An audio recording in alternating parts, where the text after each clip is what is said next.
Heyo, and what is up, gang? Thank you for checking out Sledgehammer TV tonight. I got some good news, and we got some bad news. We'll start out with the good news. The good news is Rambling Rabbit is alive. Rambling Rabbit is okay. He was getting some intravenous carrot juice. He looked in far better shape than he was the last time we seen him on Friday Night Smackdown, so we can all relax. Rambling Rabbit is okay. The bad news. The bad news is everything on SmackDown tonight, with the exception of anything involving Daniel Bryan and The Fiend, was uneventful, unoriginal, uninspired. They took the opportunity of SmackDown tonight to add a couple of matches to the card at the Royal Rumble that I could care less about and have absolutely no interest in seeing, and to add a stipulation to the big matchup between the Big Dog and King Constable Dickhead Baron Corbin, the feud that has featured the two most overbooked and overrated superstars in WWE history that, once again, I have absolutely no interest in seeing. You could book these guys battling on top of the roof of the Empire State Building from suspended cables of helicopters, and I would still care less about anything involving this, and it seems to be the driving force, and once again continues to be the main event, which is one of the reasons why SmackDown continues to be one of the most boring shows on television. And we are going to talk about all of that and more right here and right now. My name is Nick Nightmare, and you are watching the Sledgehammer Wrestling Show's Friday Night Smackdown review and reaction show right here on Sledgehammer TV. Let's do it. The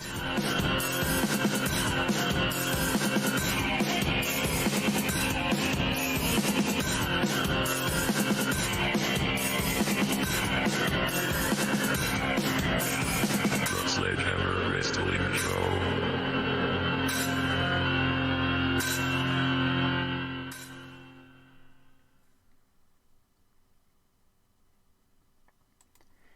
You know, it's very likely that if the WWE would have done something as simple as shuffling around the opening segment with the main event and flip-flopping those two segments tonight, I would sit down and hit the record button and be feeling a completely different type of way. Let me explain. If I could care less, much like most of you, I assume, about anything going on with the Baron Corbin Roman Reigns feud that has been jammed down our throat ad nauseum for the last few months, that we are just so tired of seeing, that is so uninteresting and so forced, and they're giving it so much TV time and giving it stipulations and adding dog food and handcuffs and Usos to the mix. And I'm supposed to give a shit. Well, I don't. The majority of wrestling fans, most of you guys tuning in, you don't. I know you don't. You know what we do care about? We care about Daniel Bryan. We care about his quest to defeat the Fiend. And if you ended this show tonight the way it opened up, and you had Kane come out, you actually had Kane come on SmackDown and have it make sense. Tonight's SmackDown featured Kane in his best role on WWE TV in years. He didn't show up to wrestle in the main event like the Big Show. He didn't show up to declare himself entering into the Royal Rumble this year. No. He showed up as a cleverly laid out plan concocted by he and his former Team Hell No brother, Daniel Bryan, to seek out a measure of vengeance and a way to call out the Fiend so that Daniel Bryan can finally get one up on Bray Wyatt and show him that he has his number, leaving us with the lasting image of Daniel Bryan grabbing onto the Fiend as he escaped into the darkness, and he stood up with a fistful of dreads ripped from the head of the Fiend, and then SmackDown would go off the air, and it would have been fantastic. We would have all been at the edge of our seats. We would have all been excited and looking forward to next week. And then next week on the go-home show, you have Daniel Bryan lay down his little challenge, add the stipulation that he wants it to be a strap match so that the Fiend can't escape and there'll be no more running. And it would have been all systems go to the Royal Rumble and we would all be hyped. And we'll probably still be hyped because they're doing a good job with this. But imagine if that's the way the show ended. I'd be sitting down here, all excited, all happy, telling you guys how good the end of the show was. But instead, I have to tell you that after the whole opening segment featuring Daniel Bryan and The Fiend and Kane came to a close, we had the in-ring return to the WWE of John Morrison in a meaningless singles match against Big E because they brought him back before the Royal Rumble so that The Miz can have something to do. That's what I see. You threw John Morrison with The Miz so that they could feud with the New Day for 2 weeks before the Royal Rumble, when if you would have just held your load just a little bit, Mr. McMahon, you could have had John Morrison have a big-time, meaningful return at the Royal Rumble as a surprise entrant, and then do whatever the hell you want with him and The Miz after that. Why are we rushing all of that? And while his action in the ring was pretty good, his match with Big E was very, very good to see John Morrison back in pretty good shape. It wasn't the best match I've ever seen, but it was good for a WWE main roster match. John Morrison picks up the win thanks to the interference and distraction caused by The Miz. Kofi Kingston comes out with a head of blonde hair, which I don't know what that was about. Blondie Kingston over there. But John Morrison wins by hitting the Starship Pain on Big E. John Morrison's Starship Pain is the worst finishing move in all finishing moves ever.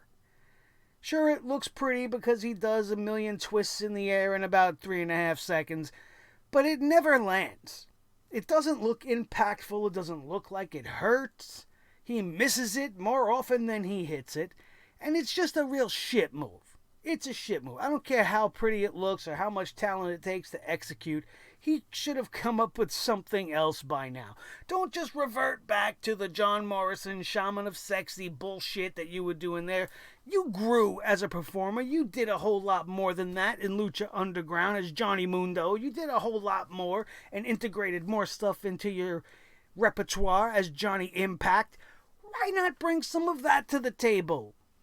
You don't have to go back to doing all the same shit you used to do. It makes it feel old, it makes it feel dated, and watching Big E get pinned by a Starship Pain just felt wrong.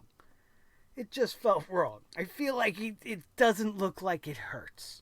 And when it's landed on a guy like Big E especially, he should have easily kicked out of something like that. But the matchup in and of itself was okay. Outside of that, the rest of the show was the same old shit.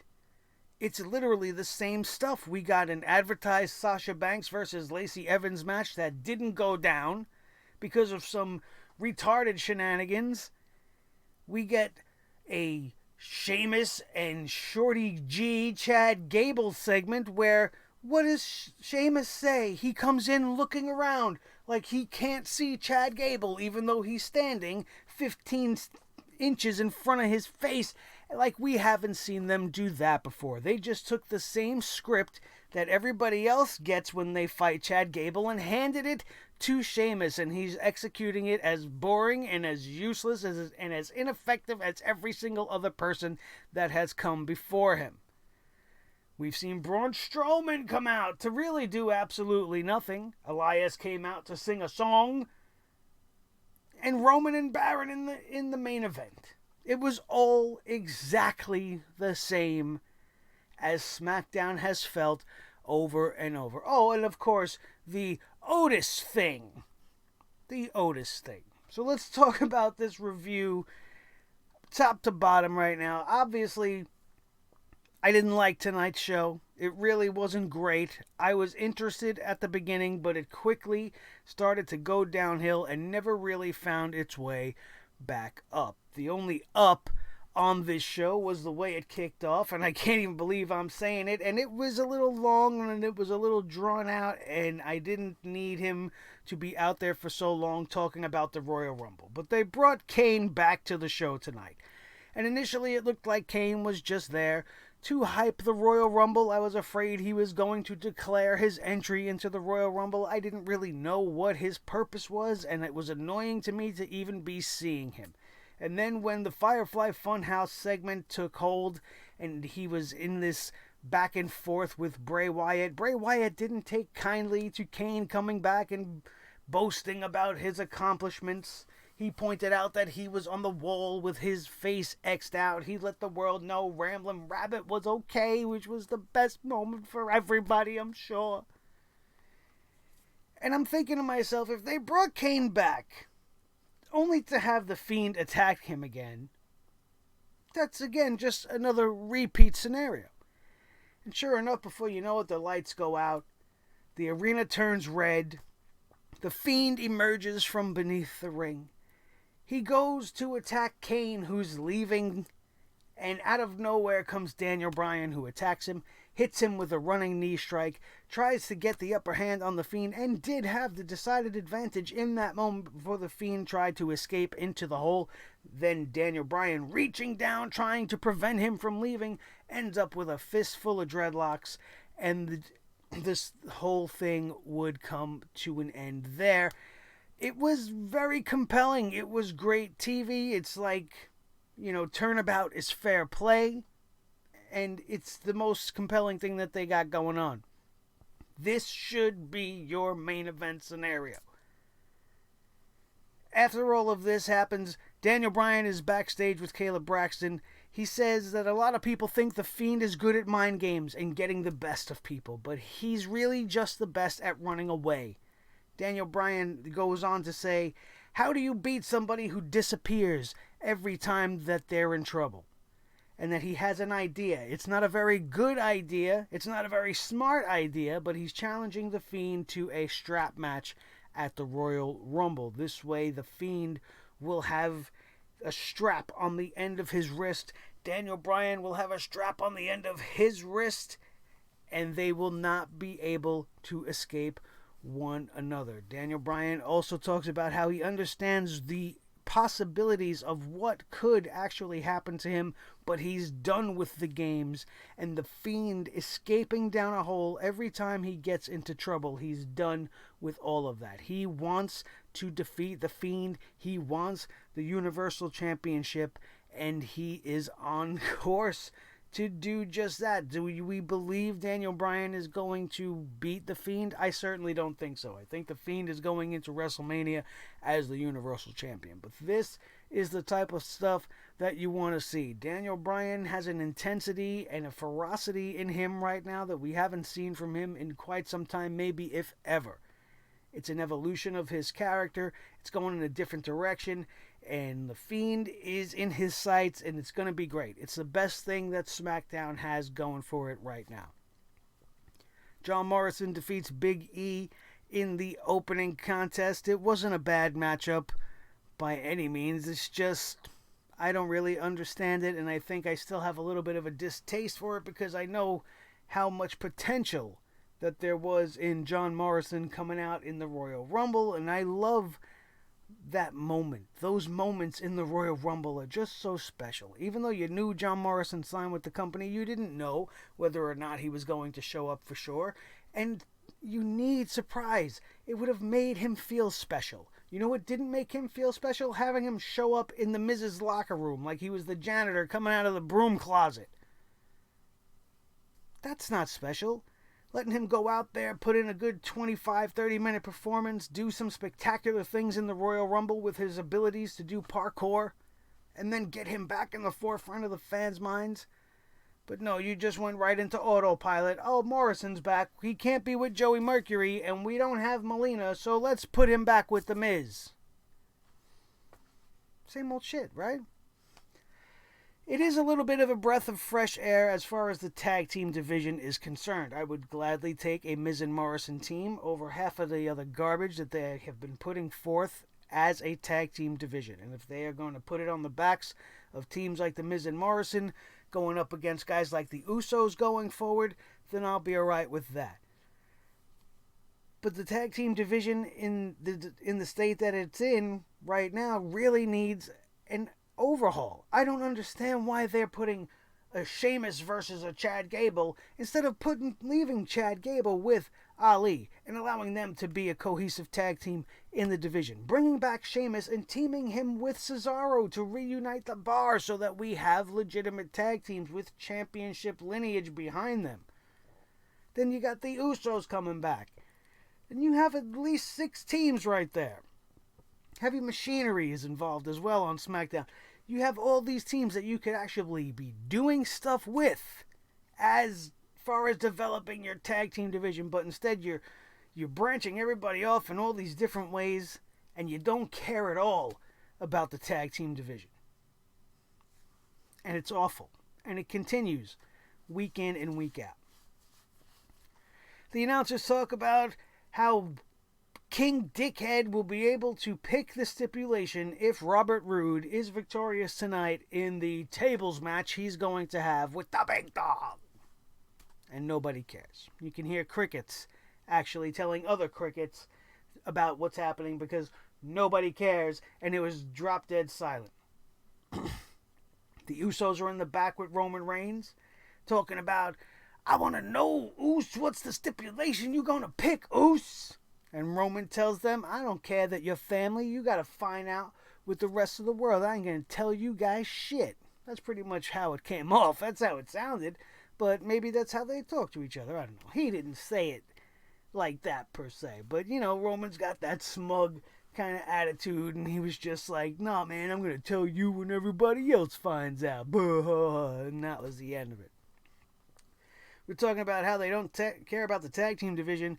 The Usos come out and have their first match back since coming back from all their troubles and reuniting to bail out the Big Dog to fight the Revival. Their first match back is the Revival, a team we've seen them going at it with when they left in the first place, a team that we don't need to be seeing them fighting right now. Logic would dictate that they should have really been fighting Robert Roode and Dolph Ziggler, and we didn't need an unnecessary tables match at all. We didn't need to see Roman and Baron involved in anything at all. They could have forwarded this story by giving us this tag team matchup that we have yet to really see, which is not what they chose to do. They chose to go back to the book of 2017 and say, oh, well, let's just have the Revival versus the Usos. And we'll what did you think was going to happen? Did you think suddenly the Revival was going to beat the returning Usos who are being involved with Roman Reigns in the main event storyline on the show? Of course not. Of course not. And it's only made worse by the fact that the Revival get this little promo after the fact talking about how the WWE doesn't care about them as a team, and the WWE doesn't even care about the division in and of itself. What? Why are they talking about this stuff on live television unless the WWE is allowing them and wanting them to say these things? Why would they make them say such things unless they have some sort of a secret plan to save the tag team division? Or they're going to have the Revival change into an even bigger joke of a team than they have become now before they eventually make their exit from the company? Or are they planning to stick around? I don't know. But sometimes you never know with this company. This tag team matchup was your standard Usos tag team matchup. And it was okay at best. It just didn't make sense. And what is the point of the Revival anymore? Seriously. There is no point to them. Back from the break, we see, I just talked about the Revival talking to Kayla Braxton backstage. And while they were having this discussion, they got cut off by the squabbling of Lacey Evans supposedly beating up on Sasha Banks in the back. But Sasha Banks was already sitting down on the floor before the cameras even made it over there. Bayley was the one going fist to fist with Lacey Evans in the back. They get pulled apart. Some sort of a brawl happening here. We don't know why it broke off. We just know that something was happening. Sasha Banks appears to be injured in this segment. If she has been legitimately injured over the last couple of weeks, which is why they keep taking her off TV, is a strong possibility that they're hiding something. But why continue to book Sasha versus Lacey if you know that that's not going to be the matchup of the night? You know going in that's not going to be your plan if you know Sasha's got an injury or a concussion or something, and you're using this I'm recording an album shit as a backstory. Why book the match? Why book the match? And then you only make things worse by having her go out there and fight the champion. And then you make it infinitely worse even still. The women's division, just as bad as the tag team division on a week-to-week basis. We continue to say the same things and voice the same complaints over and over again because there is no change coming and we're continuing to see just the same shit. I was very confused by the next segment, which would be what happened with Mandy Rose. We see Mandy Rose and Sonya Deville backstage. Mandy Rose is excited about Fire and Desire in 2020. And then Sonya Deville starts to be like, well, can you have Otis come out? And Mandy's like, well, why? Why do you need Otis? I'm going to be out there with you. And she's like, well, I get it. I see this Otis thing that you're doing. You know, and Mandy didn't understand what she was saying, and neither did I. And it seems to me like Sonya is implying that Mandy is stringing along Big Otis in order to have him come out and cause distractions to give her the advantage in her match. I don't like them convoluting this and involving Sonya Deville now and making it this whole big thing. I think if you just focus in on Mandy and Otis right now and let that happen before you start to bring in some other weirdness from the side, like Sonya Deville trying to manipulate Otis as well to get wins, and no, it's not going to end up being about that. Mandy's going to really think he's a sweet guy and Sonya's going to want to use him. I don't know. Don't you think Otis's time would be better served in the ring with his partner, you know, wrestling in heavy machinery? Sure, I certainly think that's the case, but I think they were making the Mandy Rose Otis thing interesting, and now they're skirting the line of making it really not worth my time.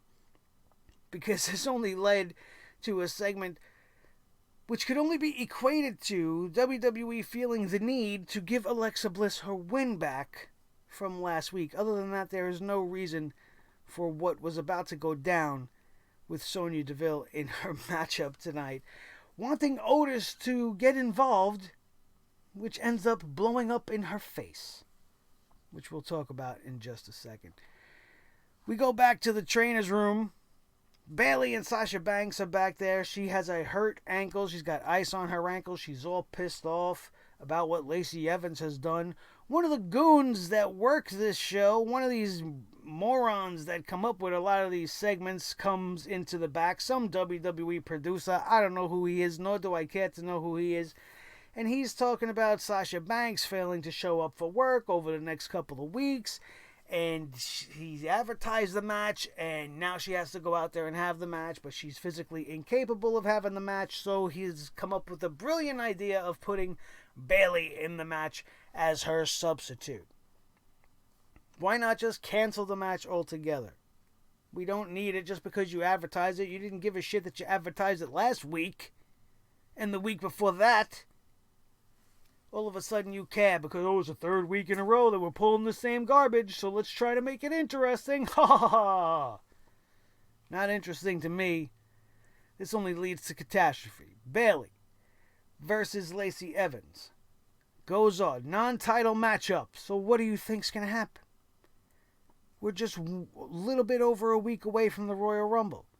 We're not going to see Lacey Evans versus Sasha Banks, and that's fine with me because Lacey Evans is not worthy of any of this stuff that she's getting. I'm not trying to take anything away from her real life persona. I have nothing but respect for her Marine, lifestyle and everything that she has done and all the work she's put in to get to where she's at today. You got to respect anybody's hard work. You got to respect somebody that puts down their life on the line for their country and serves the military, especially one of the toughest, if not the toughest branch of the military, which is very well known to be the Marines. Nothing but respect. But this character shift and this sudden babyface change and this continued just obsession of Vince McMahon to have Lacey Evans in the title picture all the time when she has done nothing of significance to deserve all of this as far as her wrestling career is going, I don't get it. I don't get it. And now she gets one lucky woman's right landed in this matchup. She pins the champion and gets a title shot. What does it even mean to pin a champion anymore? It happens every other week, so why is it even special? It's not even special to hear, oh, she beat the champion. Who gives a shit? Braun Strowman just beat the Intercontinental Champion last week.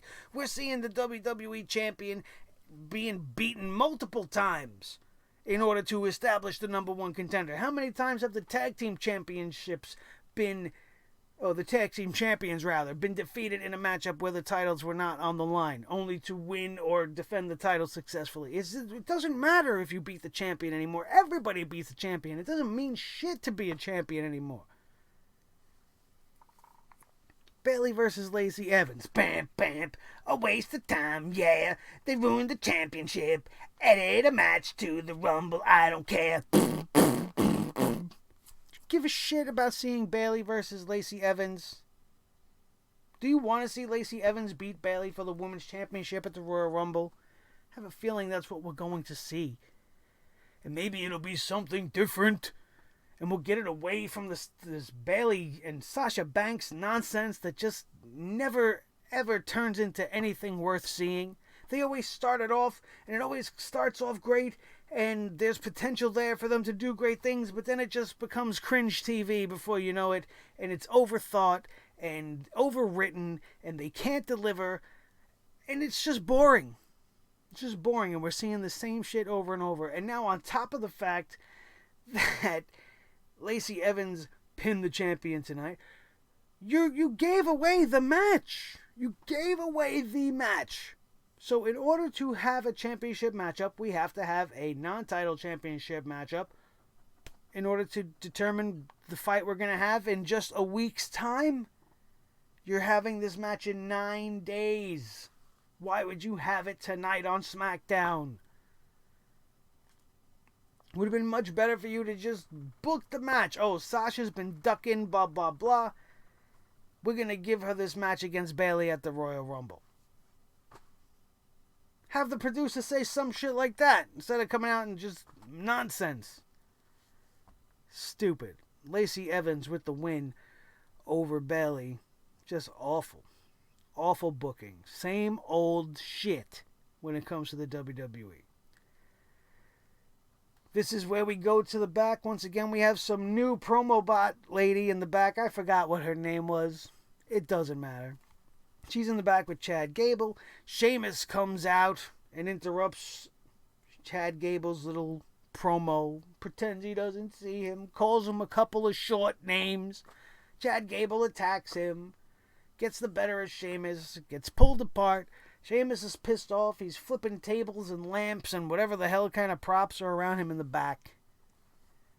And now this match gets made for the Royal Rumble as well. Sheamus versus Shota G. Because that's a pay-per-view worthy match. That's a match we're all clamoring to see. This is something that has just begun. That has already got zero of my interest.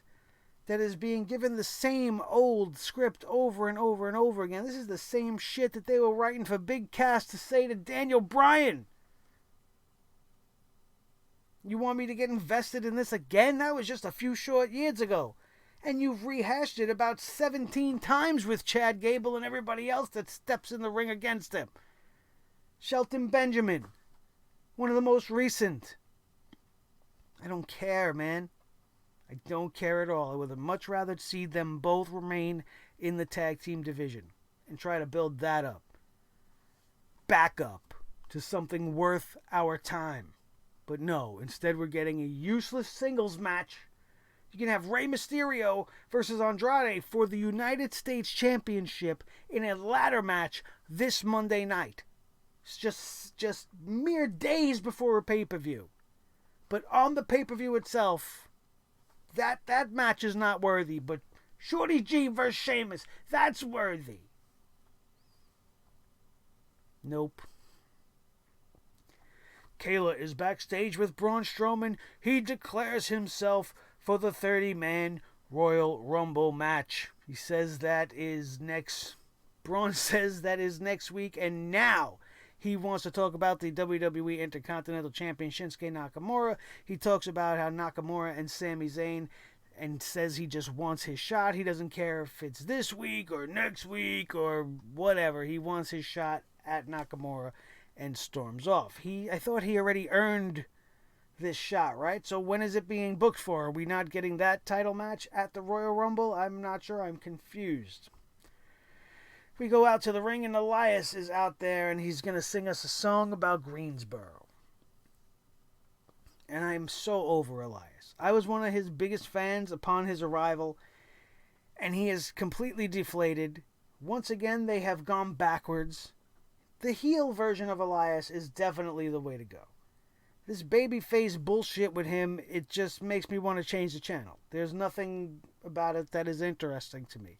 He sings these ridiculous songs that barely rhyme at best. They don't go with the rhythm of the music that he's playing on the guitar. They're poorly written lyrics. It's usually just stupid jokes. And I don't care about anything going on with it.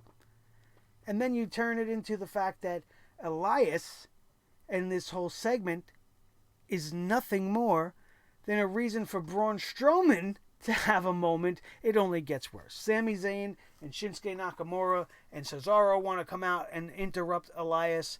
They want to talk about how Shinsuke Nakamura has already won a Royal Rumble and they want to put everybody on notice. On notice for what? What exactly does that mean? Is Shinsuke going to be in the Royal Rumble again?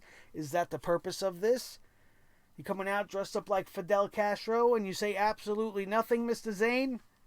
Because you weren't very clear in what your message was. Is Cesaro going to be in the Royal Rumble? They came out to interrupt Elias. They said what they had to say, and then they were going to walk away. But then Elias had to say something to Sami Zayn, which caused him to send in the troops. They start beating up Elias. Braun Strowman comes in for the save.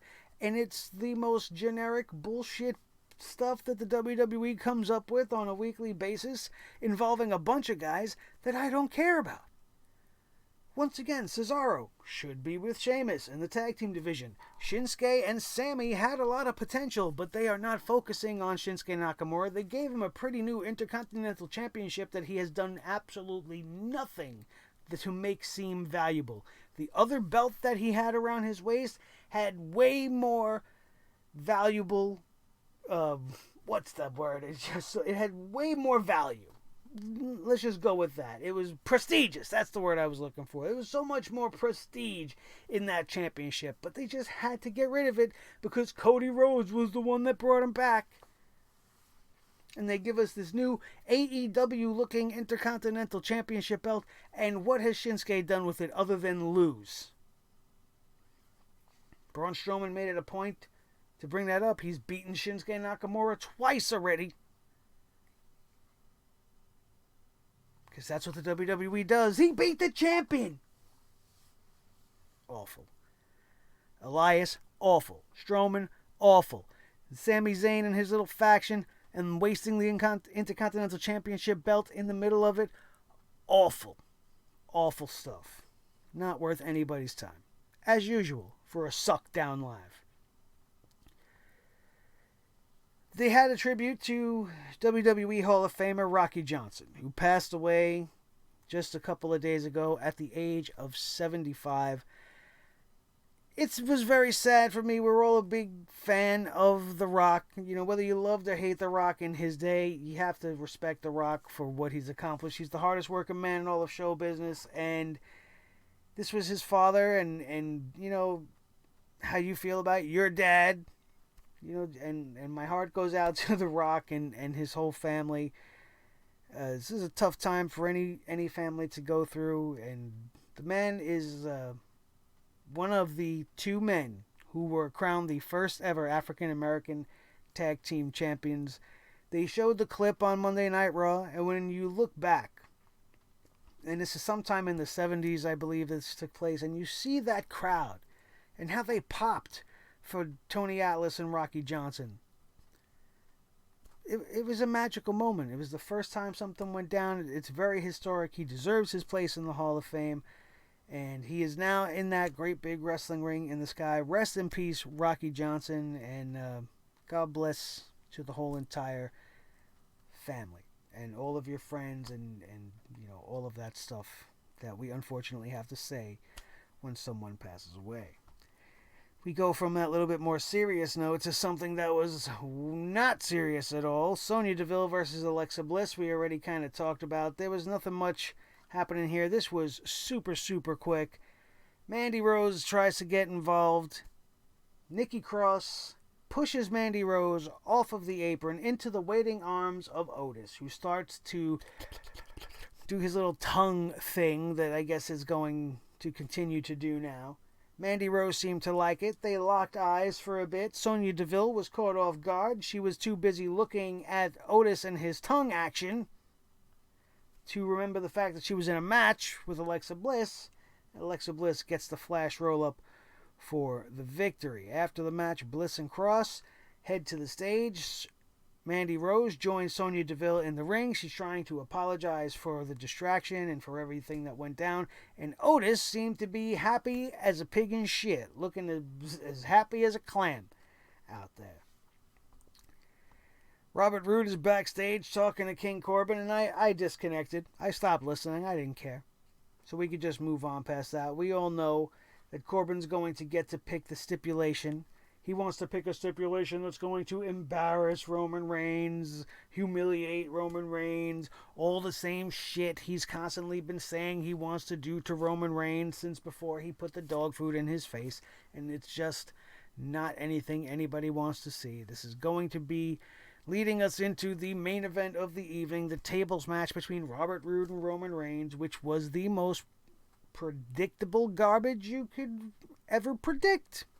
I don't think there's any one person with half a monkey brain watching the show that wouldn't have been able to tell you that in a match like a tables match with no disqualification, that there was no doubt in anybody's mind that Ziggler and Corbin were going to get involved, which was going to prompt the Usos to come out and make the save, which was going to swing the tide into Roman Reigns' favor.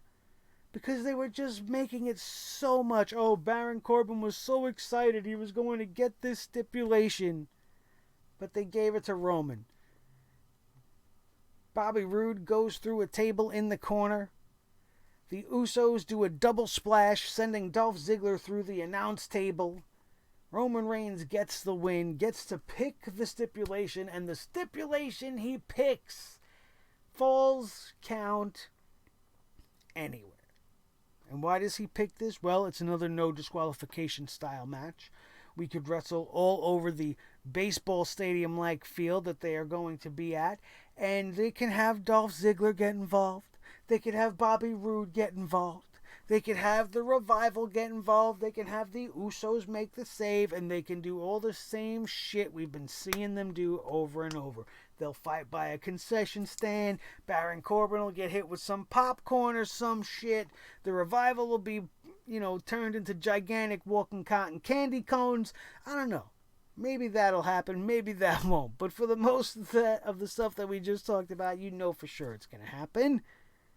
Roman Reigns is going to win this thing or lose this thing. And either way, I don't care. My biggest hope is that he wins and that this is over with. But I feel like no matter what happens, there's going to be a following chapter as they lead us towards WrestleMania with these two guys still in each other's headlights. And it's just the worst thing about SmackDown. Yet it continues to get the main event. Yet it continues to be the main featured element of the show every single week. Why we're not going off the air with Daniel Bryan and The Fiend every week, I don't know. Why are we adding useless matchups to the Royal Rumble? Like the Women's Championship matchup for Lacey Evans versus Bayley and Shorty G versus Sheamus? I don't know. I don't know why we needed this Falls Count Anywhere stipulation between these two, Reigns and Corbin. I don't know. I don't need that match to be happening at all, let alone now it being a Falls Count Anywhere match, so now it's going to be at least 30 minutes long. Interfering into Rumble time now, if you ask me. just ridiculous. Another very lackluster effort from the WWE creative, doing nothing interesting, just falling back to the same old tropes that we have become used to, making our Friday nights the one-way train to Sucktown, courtesy of the WWE and Friday Night Smackdown. That's going to do it for tonight's Smackdown review. I'm getting out of here. I'm going to go detox from wrestling and go watch something a little bit more interesting, like possibly Lost in Space on Netflix. Or maybe I will go catch up on the Watchmen season on HBO since it's not been renewed for season 2. I might as well just get that in and out and finished, because at least it'll be well worth my time. Maybe I'll go watch Big Mouth, because that'll be worth my time. Maybe I will go invest myself into some more Mandalorian lore. Maybe I will watch that whole entire series a whole third time through, because it's more worth my time than doing all of this watching of SmackDown and watching of Raw. And when you're coming off of Wednesday night, when you had an AEW show that was fantastic and an NXT show that was just top notch, and then you got to sit here and watch some of your all-time favorites being used like jackasses, and a 2-hour show feels like a 3-hour trip to Boredom Town. It's very disheartening as a wrestling fan. But at least we have Wednesdays. And if you missed my review of NXT and AEW, those are up live on the channel for your viewing pleasure right now. Monday Night Raw reviews there, as well as we get set to head towards the Royal Rumble just like everybody else. And I hope to see you guys there when we get there on Sunday. Get to the pay-per-view, not actually get to the Royal Rumble. I'm not going to the Royal Rumble, but I want to get to Rumble Sunday. I love the Royal Rumble. It's one of my favorite pay-per-views of the year. They are going to ruin it this year, and I have no doubt about that. So make sure you are with us following that event Sunday night, and we are going to bring the hammer down on the Royal Rumble. I'm almost sure of it. There's no way they are going to satisfy any of us at the Royal Rumble, especially with the whole Brock Lesnar scenario. I doubt things are going to go well. They could surprise us, but with these new added matches and these unnecessary stipulations, starting to feel more like an Extreme Rules pay-per-view, and that's never anything good, really. That's it. Before I go off into another rant, thank you all so very much for joining me. My name is Nick Nightmare. This is the team. Thor the Sledgehammer, the official Sledgehammer of the Sledgehammer Wrestling Show. His tag team partner, the World Heavyweight Champion of all the microphones in all the world, Mr. Blue, the Snowball Microphone. The most important member of the team, as always, is each and every one of you. So make sure you are subscribed and hit that notification bell on all of your devices to make sure you don't miss a thing as we are heading into the busiest part of the wrestling season, the Royal Rumble, leading into WrestleMania and everything that's happening in AEW as well. So in order to not miss it, make sure you got those notification bells rung and you are subscribed to the newest, fastest rising podcast in all of the YouTube wrestling community. Share this video with each and every one of your wrestling buddies all over the wrestling community, especially if they need to know everything that was wrong with SmackDown tonight, and so that we can continue to grow the Sledgehammer Army one subscriber at a time. That, my friends, is going to do it, and we are out of here, and we will see you next time right here on your new favorite wrestling show, the Sledgehammer Wrestling Show, only on Sledgehammer TV, right here on YouTube.com. Boom.